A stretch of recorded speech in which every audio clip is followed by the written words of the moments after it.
This is the old contactor tray. It has in the bottom some detailed little grooves which I need to replicate.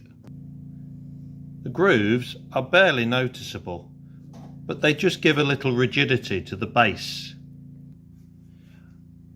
I used a planishing hammer to make these grooves, but we did end up with a little bit of a dent and a little unevenness.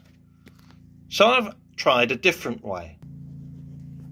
Even with the planishing hammer, knocking the steel into these grooves, that's how I made the little grooves in the bottom. And then I made this jig just out of some flat metal bar that was floating around to give me the right spacing that I wanted for the grooves.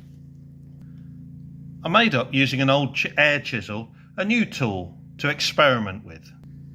My test sample with the air chisel seemed quite promising. So I marked the positions.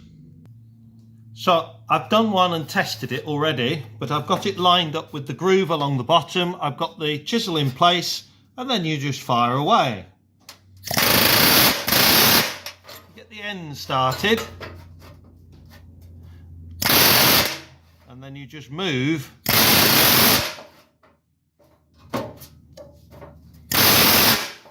You gradually work your way across the groove.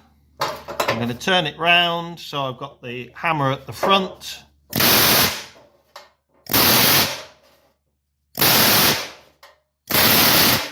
So I've now got the groove outlined.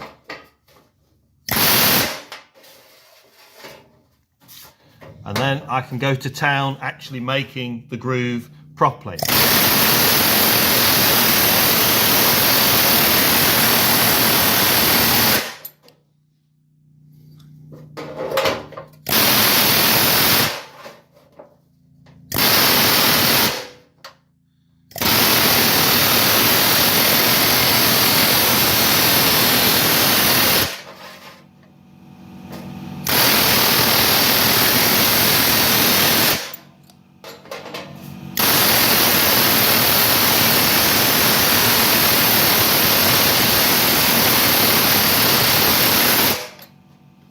Result is a really nice groove,